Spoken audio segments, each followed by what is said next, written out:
and welcome to Elaborating with Verific, a podcast series focused on telling success stories about Verific helping companies in the semiconductor industry get to market more quickly and cost effectively. We kick off our series with Ewald Detjens, a member of the Verific Design Automation's Board of Directors, and our host, talking with Rob Dekker, Verific's founder, president, and CTO.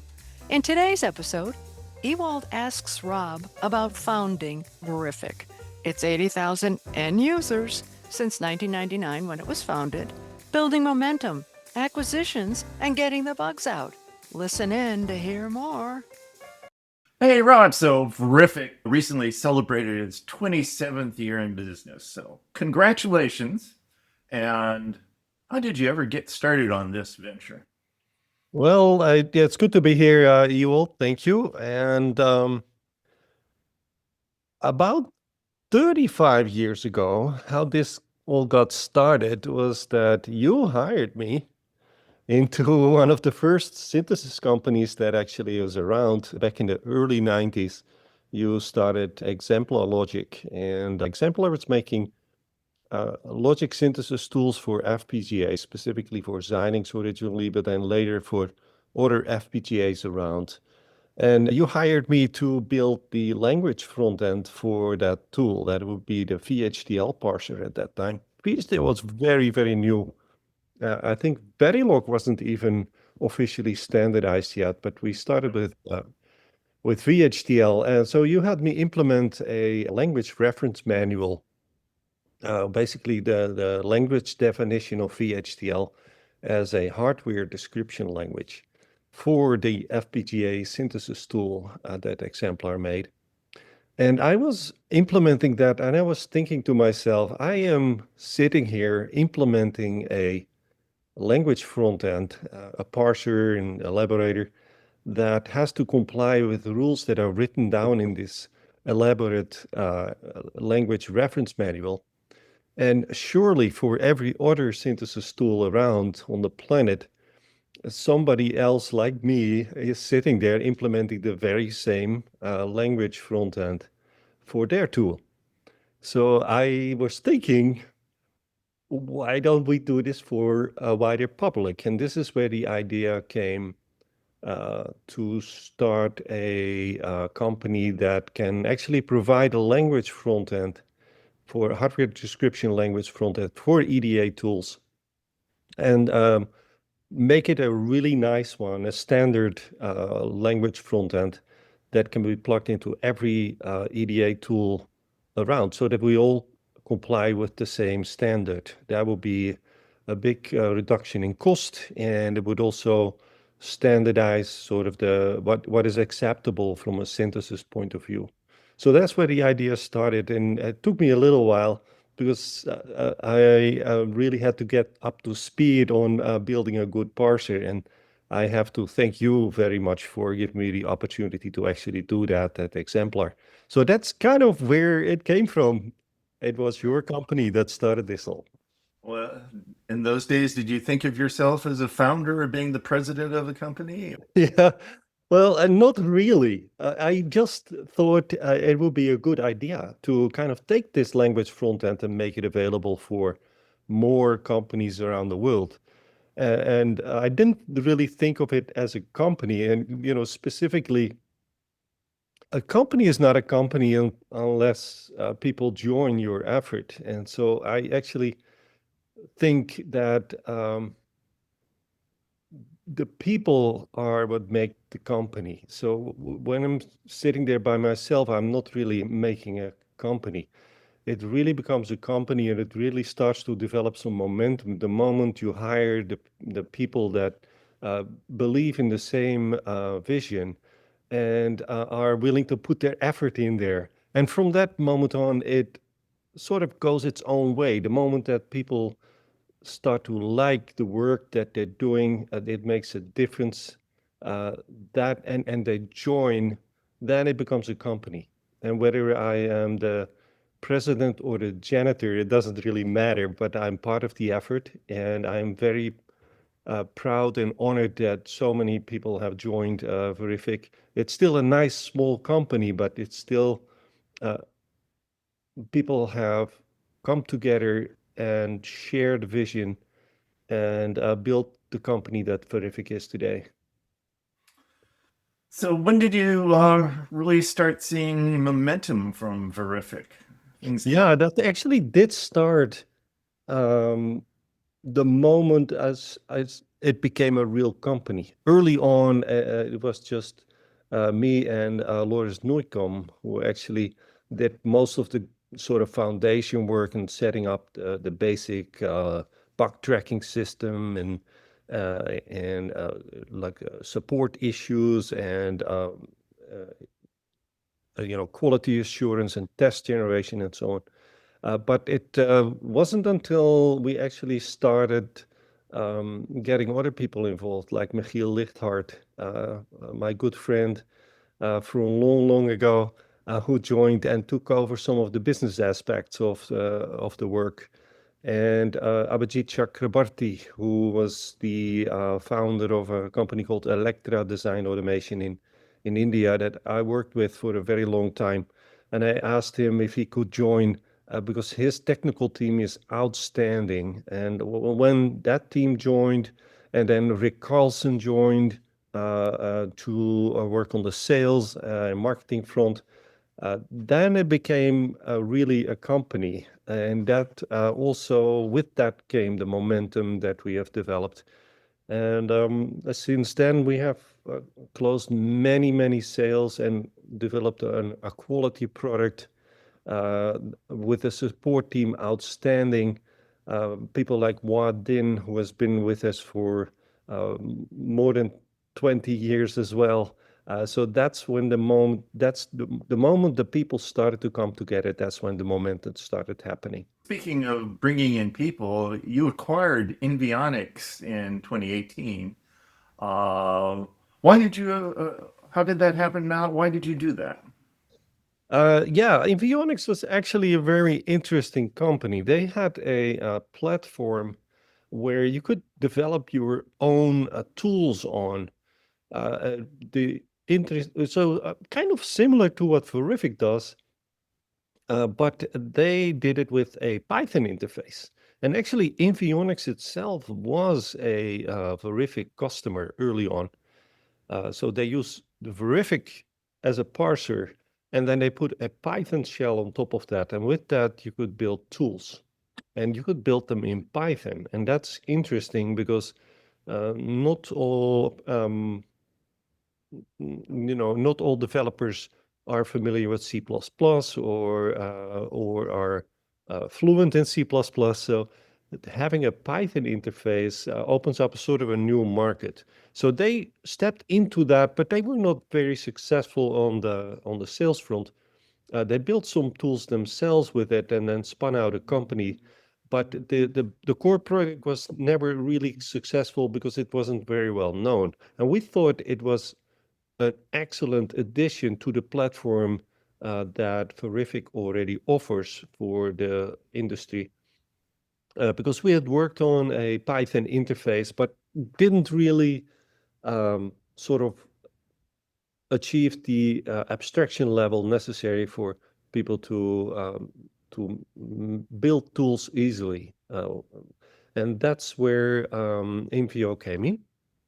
And with Invio, we also obtained some really good people. So that added to the team, and that made our team stronger again. And Invio, since Verific was already had developed a name for itself in providing platforms for the EDA industry to build your tools on, the addition of Invio was sort of an extension of that, and it became a really successful product. So what did this provide your customer base, and did it enhance the customer base? What happened? Yes, it did actually open up a new group of people that could develop tools. Once again, some people are very fluent in C and C++, and they would work really nicely, like traditional EDA companies, for example, that provide a product that is essentially written in C or C++. They would use our base core product and they would use the C++ API. But with Invio, we're accessing a new market of people that want to put together tools easily, but don't necessarily want to code up in C++. They want to do this in Python. And Python, there's a lot of people that know Python. So it becomes much easier to develop a product in that. And Invio product specifically is designed to make it real easy to build a really powerful EDA tool just by having a number of Python lines of code. So, you thinking of any other acquisitions coming up? Not at this point. There's not that many companies that provide platforms to build EDA tools. Verific's definitely the sort of the one and only that really does this providing of a language front end plus other building blocks for EDA tools to the wider industry. And there's not any other companies that match that, like Invionics did back in 2018. So I don't foresee any direct acquisitions, but we are definitely partnering with more and more companies. So, you've had over 80,000 end users since beginning. Uh, what's the secret? Or what are they using it for, and what's the secret to your success? Yeah, I think the secret to our success is definitely the people. We are a small company. We have in total about 25 people working, and we're pretty much all engineers. And most of those engineers have been working with Verific for a very long time. And when you work somewhere for a very long time, you get really, really good in what you're doing. And that is where the success is. Our support team is outstanding, and we keep on getting good feedback from our customers regarding that as well. The quality and production of the software is best in class, and this is why Verific is the only survivor in the language front end for the EDA industry. And in general, we are making it real easy for people to not just build an EDA tool, but also for our customers or the customers of our customers to run EDA tools through. So when everything is standardized, when the language that you're coding in is standardized, even the parser is the same, more or less the same, then you don't get many hurdles if you just build a new EDA tool and you plug in Verific. You're guaranteed to have a good coverage, and your customers are going to be happy. They're not going to be stuck at the point of just trying to get their design into your tool. So that's kind of what the success is about. I think this is why people are using Verific with the industry standard for language parsing in the EDA industry. And languages take a long time to get all the bugs out, don't they? Yeah, exactly. It's you would think that once we implement the language reference manual, then we're done, right? So no, that's not how it works. And it's not just bugs, of course, that need to be fixed, but it is constant additions in functionality to make specific enhancements for a particular uh, area where a customer has a tool in. So there's so many different areas of the EDA industry where Verific is used that some customization is necessary for each one of our customers. And that requires extra work. We also do these custom modifications to the language front end for their specific application, because we want our customers to feel that we are part of their technical team. So essentially, by hiring Verific, you get a really experienced technical team that also is directly working for you and can make adjustments for your specific end user tools. So that's very powerful, and this is why so many people are using this also.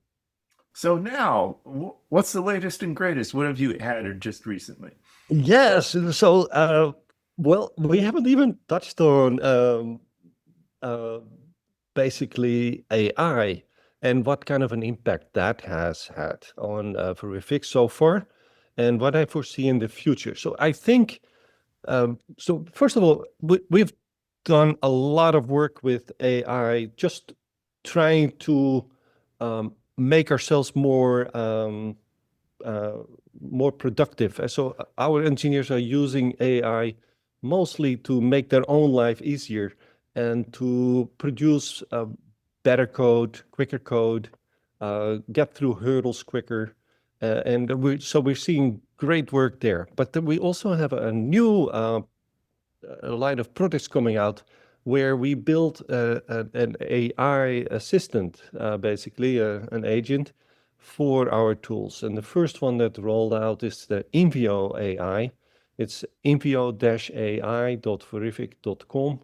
That's an Invio assistant.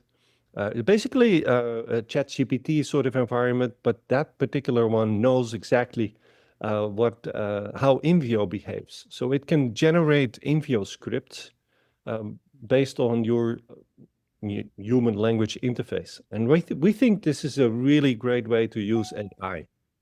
So AI could be an interface between a human and a classic EDA tool like the Verific EDA tools.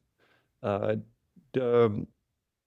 Invio AI specifically can generate these Python scripts that can then execute under the Invio tool that we provide. But you provide them with language input. So, for example, you could say something like, "Show me generate a Invio script that can add a particular um, observation box in the top instance and have a hierarchical name into the design that observes the change of this and that signal."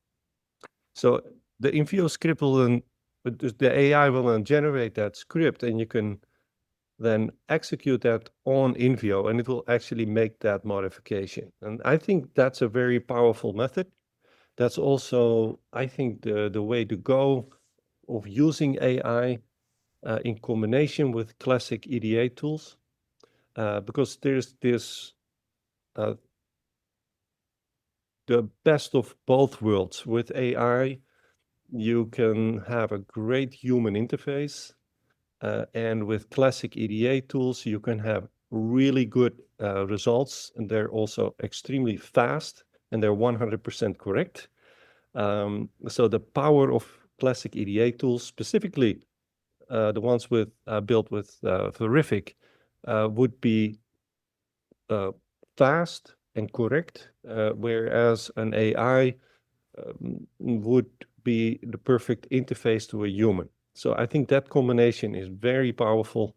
And we see also that in when we have what we've recently have more business partnerships with AI companies around there that are essentially using our tool as a sort of the foundation of parsing VHDL and Verilog. And then the AI takes care of interfacing with the human. And that combination, once again, is very powerful. We tried it out ourselves, and we're also partnering with many AI companies that are doing this for the wider EDA industry. So that's basically a great development that I'm very excited about on using AI in the right way. So it will help people design chips easier, and it will at the same time guarantee, because we're running through the classic backend of the classic EDA tools, it will guarantee that the results are going to be correct, and they're going to be fast also, because classic EDA tools are very fast in reading language as compared to AI. There is like, at some point we did a calculation, there is like, in order to read a language, with AI, it more or less reads it at the speed of a human. So I think it needs something like 1 teraflop per token. And a token is like a short word. A teraflop is, of course, a trillion operations. If you would read the same word with a classic EDA tool, for example, with a parser like Verific, we use about 1,000 operations. So there is really a factor of 1 billion difference in performance in reading speed. So I don't think AI will ever directly read a language like VHDL or Verilog, because it's not even close. There is like a factor of 1 billion in performance difference there. So I think that pretty much solidifies that Verific is going to be around for a while, because we're much faster than AI can read these languages. But to use AI as an interface on top of these tools is a powerful combination going forward. Well, you've come a long way over the years. Originally, your customers were just basically other EDA companies selling EDA tools, and now Right. you're system houses designing processors and systems. That is quite a change. Where do you see Verific going from here? So I think we're going to continue to be this sort of foundation for building EDA tools. If you want to start an EDA tool and it needs to read a Verilog or VHDL, please come and talk to us, because we are the industry standard, and we work with the smallest startup companies all the way to the largest semiconductor houses, and any company that builds EDA tools or provides services internally. We work with you, and the paradigm is always if there is a technical fit, we'll make the business work. So we'll continue to be that foundation. We're also starting an app store. Actually, this is kind of a fun thing to mention. We are starting an app store where people can go and download what we call advanced applications. These are example products that you can build that show how what you can build with Verific. Things like at this point we're rolling out 4 tools rather shortly. There's going to be, for example, a signal tracer tool. There's going to be a design modification tool where you can insert or delete parts of your design and then write out a modified design. There's going to be a hierarchy viewer, very small tools, and there's going to be a linter, which is also kind of a fun tool that we probably will put out for free. Like any of these tools will probably initially go out for free. But if you start to use more sophisticated stuff, like there's probably going to be a synthesis tool there to show how you can implement an entire synthesis tool with Verific. We may want to charge a little bit for that in the end. But either way, we want to set up an app store for people to download and try out tools that can be built with Verific. But that's another thing that is coming down the pipeline.